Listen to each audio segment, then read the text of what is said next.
Boa noite, meus amigos queridos. Estamos recebendo a nossa amiga do coração, a Beth. Hoje, a nossa amiga do coração, ela vai fazer a reflexão. O tema da reflexão, deixa eu ver, autovigilância. Minha amiga Beth, seja muito bem-vinda à Casa Espírita de Amor e Caridade, ajudando a caminhada. Muito obrigado, querida amiga, por estar presente, por passar esses temas maravilhosos para ajudar na nossa caminhada. Deus te abençoe, querida amiga. E por gentileza, amiga, você pode iniciar com uma prece para mim, para a gente, né? E no final a prece de novo. Muito obrigado, amiga. Por gentileza, amiga querida, é com você. Volte sempre. Adoramos você. Muito obrigada por todo esse carinho, esse acolhimento. Eu agradeço muito por toda essa amizade.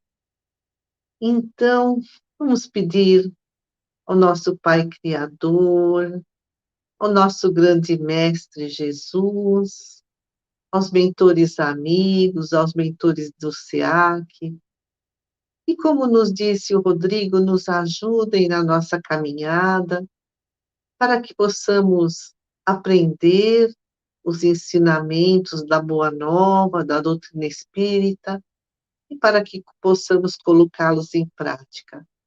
Em primeiro lugar, agradecemos muito todas essas informações que nos chegam da espiritualidade superior, e agradecemos também o amparo e a oportunidade de conhecermos todas essas maravilhosas palavras que nós encontramos nos livros da codificação, no Evangelho de Jesus, nas obras mediúnicas. Então, fica conosco, Senhor, nos próximos momentos e em todos os momentos da nossa existência. Então, autovigilância, será que isso é importante? Será que isso faz diferença na nossa vida? Inicialmente, eu gostaria de ler um trecho lá do Evangelho segundo o Espiritismo, capítulo 28, que tem por título Coletânea de Preces Espíritas, e é uma prece com o título Para Resistir a uma Tentação. E Allan Kardec faz um comentário. Todo pensamento impuro pode se originar de duas fontes: a própria imperfeição da alma, nossas imperfeições, ou uma funesta influência que sobre ela se exerça. As influências exteriores, né, sejam de encarnados ou de desencarnados. Neste último caso, né, no caso dessas influências exteriores, há sempre indício de uma fraqueza que nos torna aptos a receber essa influência, demonstrando que somos almas imperfeitas. Dessa forma, aquele que falir não poderá alegar como desculpa a influência de um espírito estranho, desde que esse espírito não o teria induzido ao mal se o tivesse encontrado inacessível à sedução. Nós ainda somos imperfeitos, os nossos pensamentos muitas vezes são impuros, e com isso nós atraímos os espíritos que pensam igual a nós. Então, nós somos como um imã, não somos vítimas. Aí está a importância da autovigilância. Precisamos estar atentos aos nossos sentimentos, aos nossos desejos, aos nossos impulsos, né? Agir assim de uma forma automática, impensada, aos nossos pensamentos, aos gestos, olhares, de que forma, né? Olhamos as coisas, as pessoas, as nossas atitudes, o que falamos, como agimos, o tempo todo. Isso é um trabalho de prevenção, né? A autovigilância é um trabalho de prevenção. Então, prevenção contra o quê? Contra justamente emitir maus sentimentos, maus pensamentos, maus atos, para que a gente não plante maus frutos. Esses maus frutos ficarão na nossa ficha kármica, que está aqui, na nossa consciência, e que mais cedo ou mais tarde precisarão ser resgatados. Então surgirão situações difíceis, situações dolorosas na nossa vida. O Ney Prieto Pérez é um autor espírita, escreveu um livro chamado Manual Prático do Espírita. Ele diz: a vigilância tem, assim, sua atuação como meio de combate aos defeitos, de algum modo já conhecidos ou identificados, porque a gente só consegue combater aquilo que a gente percebe na gente. Aquilo que a gente ainda não consegue ver em nós, a gente não consegue nem combater, né? Nem está vendo. Então, ele diz, de algum modo já conhecidos ou identificados, para que, com a devida antecedência e precaução, evitemos as ocorrências dos mesmos. Evitemos, né, ter maus pensamentos, maus sentimentos, um mau comportamento. É que nem a segurança no trabalho, a segurança no trânsito, né, que visa evitar acidentes. Esses especialistas da segurança, eles, inclusive, estudam muito bem as causas dos acidentes, fazem campanhas de prevenção de acidentes para conscientizar a população da necessidade de obedecer às normas de segurança. Então, por exemplo, no caso de prevenção de segurança, as máquinas, elas têm dispositivos de proteção, sinalizações, diferentes cores, né? O vermelho, que é perigo, o amarelo, que é atenção. Também tem os equipamentos de proteção individual, os EPIs, então são capacetes, óculos, máscaras, cintos, botas, roupas especiais, tudo para evitar acidentes. E a segurança do trabalho estuda também os atos inseguros que levam a acidentes. Então, por exemplo, se um trabalhador da construção civil sobe num edifício sem cinto de segurança, ou se ele anda no andaime sem guarda-corpo, ele está praticando um ato inseguro. Então, não usar cinto de segurança no carro é um ato inseguro. Não usar a máscara nas epidemias, nas pandemias, é um ato inseguro. Mas vamos falar, né? Isso são ações concretas. Vamos falar de autovigiar os nossos pensamentos, as nossas palavras e também as nossas ações, né? Se nós conhecemos as nossas fraquezas, as nossas inseguranças, e mesmo assim nos arriscamos numa situação de perigo, corremos o risco de sofrer um deslize moral. A gente está falando de maus pensamentos, más palavras. Aí as pessoas vão falar assim: ah, mas é só um deslize moral. Parece pouco. Olha, existe a lei de ação e reação, né? Então, o que a gente planta, a gente colhe. E a nossa plantação, boa ou má, vai se acumulando. Então, no caso de plantar maus frutos, nós vamos acumulando débitos nesta vida que precisarão ser resgatados, ainda nesta ou nas próximas encarnações. Por isso, nós precisamos conhecer muito bem as nossas próprias situações de risco, para não cometer erros, não cair em tentação e não prejudicar tanto a nós como ao próximo, porque poderemos cair no arrependimento. Então, as tentações são os nossos riscos. E nós estamos sujeitos às tentações porque nós ainda somos imperfeitos.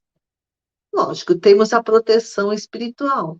Nós temos os nossos mentores, o nosso anjo da guarda. Eles nos ajudam a resistir às tentações, a evitar esses atos inseguros e escapar das situações de perigo, desde que a gente peça, desde que a gente entre em sintonia com eles. E tem outras formas de proteção. a prece, o evangelho no lar, o estudo, que nos traz esclarecimento, o esforço no bem, que possibilita a sintonia, a nossa sintonia com os bons espíritos, e a autovigilância é uma forma de proteção. E o Ney Prieto Pérez me faz uma relação para a gente se prevenir dos riscos.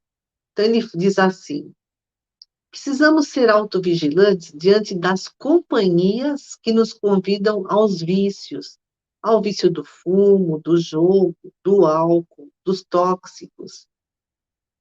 Numa outra situação, por exemplo, discussão de assuntos polêmicos, também precisamos estar vigilantes para que isso não acabe em intriga, em agressão.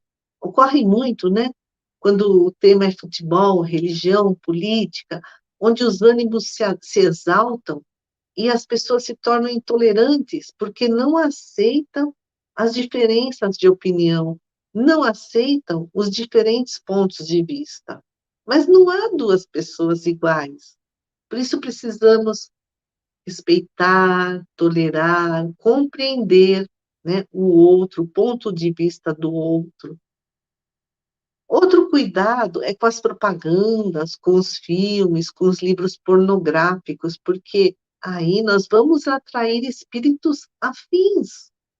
E aí existe o perigo das obsessões.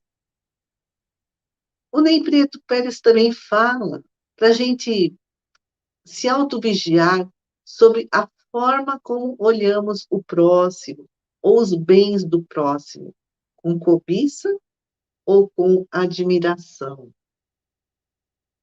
Outro assunto que ele levanta é querer economizar até no que é essencial para a nossa saúde.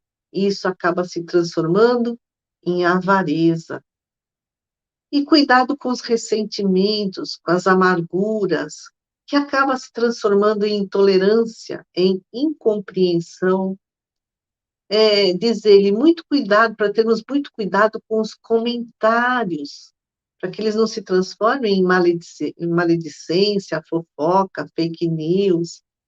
E também cuidado com as emoções fortes que vêm à tona, muita autovigilância, porque para que essas emoções fortes não se transformem em sentimentos destrutivos, por exemplo, para que a raiva não se transforme em ódio, para que o medo não se transforme em desespero. Outra questão é querer defender as nossas ideias a todo custo, né? Querer ser dono da verdade. Isso é o personalismo, que é um filho do orgulho. Então, muita autovigilância nesse aspecto. Ou desejar algo com muita intensidade, assim, de forma imediata e refletida, nos leva a sermos impacientes. E também não esquecer as obrigações assumidas, para não nos tornarmos negligentes. E não se largar no comodismo, no descanso exagerado, porque isso acaba se transformando em ociosidade. Então, essa foi as recomendações do Ney Prieto Pérez. E lá no Evangelho segundo o Espiritismo, nós podemos ler: reconhece-se que um pensamento é mau quando ele se distancia da caridade, base de toda a moral verdadeira. Quando tem por princípio o orgulho, a vaidade, o egoísmo, quando sua concretização pode prejudicar alguém, quando, enfim, nos induza a coisas diferentes das que quereríamos que os outros nos fizessem. Então, tudo isso foi gerado a partir de um pensamento mau, que levou ao orgulho, à vaidade, ao egoísmo, a prejudicar o outro. Então, é preciso tomar muito cuidado com o que pensamos. E o André Luiz, ele escreveu no livro Respostas da Vida, psicografia de Chico Xavier, no capítulo 33, Agentes do Contra. E a gente lendo aqui, né, essa listinha que o André Luiz traz, esses agentes do conta acontecem talvez até diariamente na nossa vida.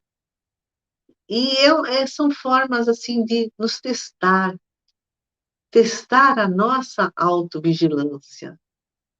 Situações assim que podem nos derrubar, nos levar a atitudes que depois nos levarão ao arrependimento. Fora, né, que estaremos acumulando débitos, né, na nossa caderneta kármica, vamos dizer assim, né? Então, o André Luiz, ele coloca aqui 11, 11 frases para a gente refletir. A lembrança amarga não consertará o passado. Não adianta, né? A gente ficar lembrando algo que nos fizeram, alguém que nos magoou, a gente ficar amargurando, né, aquela ofensa que a gente recebeu. Isso não vai consertar o passado, não vai mudar o passado, só vai nos prejudicar, só vai acarretar em nós um desequilíbrio mental. Fora que a gente vai entrar em sintonia com espíritos inferiores. Diz André Luiz, a tristeza não lhe trará luz ao pensamento.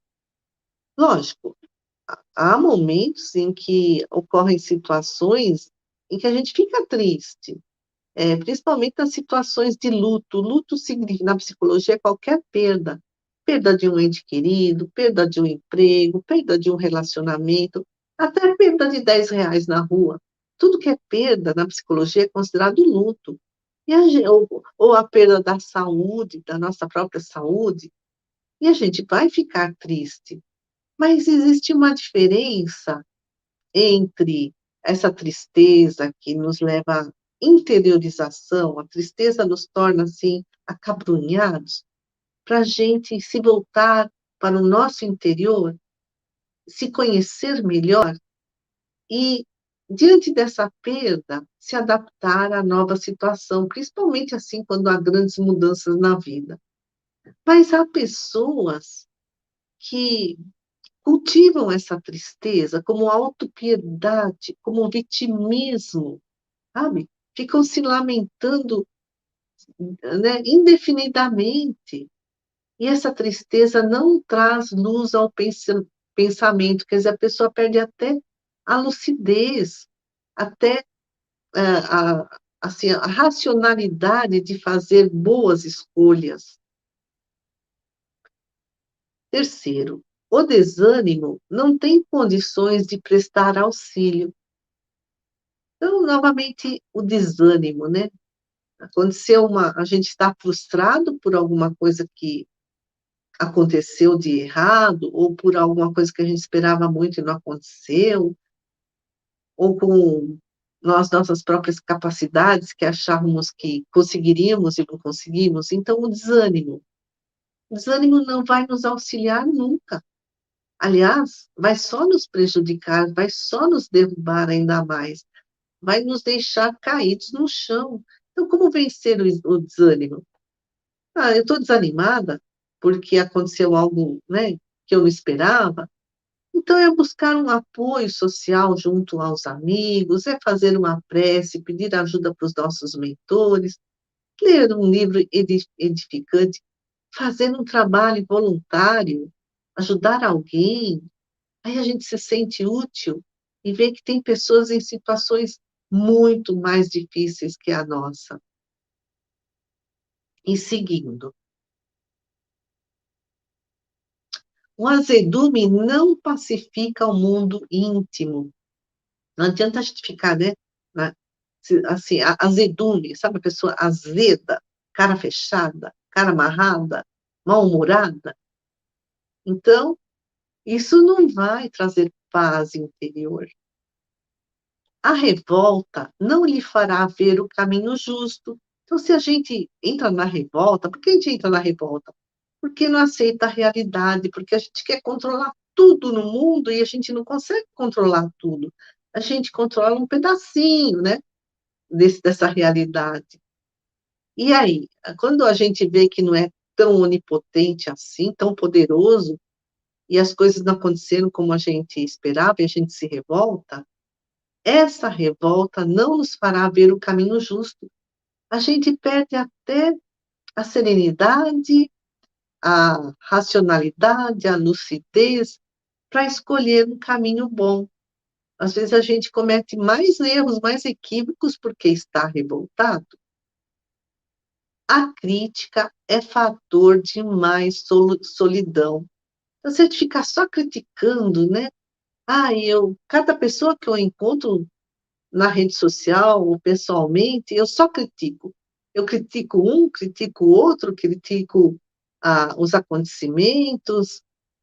A pessoa vai cansar da gente, né? De tanto a gente só reclama, só critica, aí a gente vai ficar sozinho, né? Então, como diz André Luiz, a crítica é fator de mais solidão.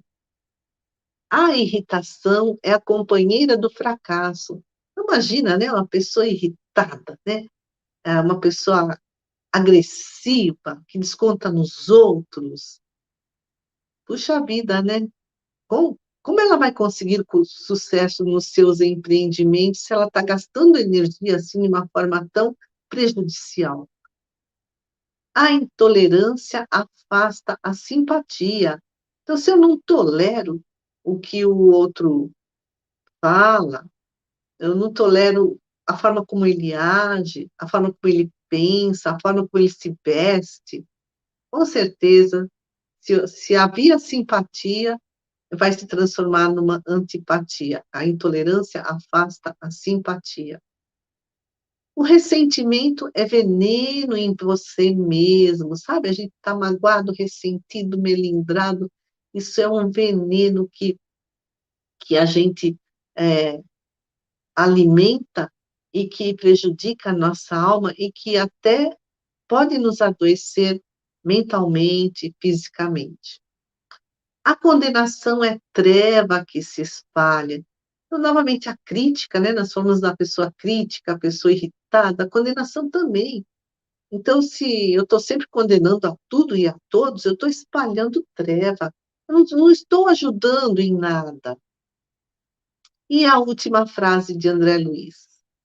Evitemos esses agentes do contra e procuremos trabalhar na certeza de que, servindo, encontraremos a bênção da alegria por nosso clima permanente de luz.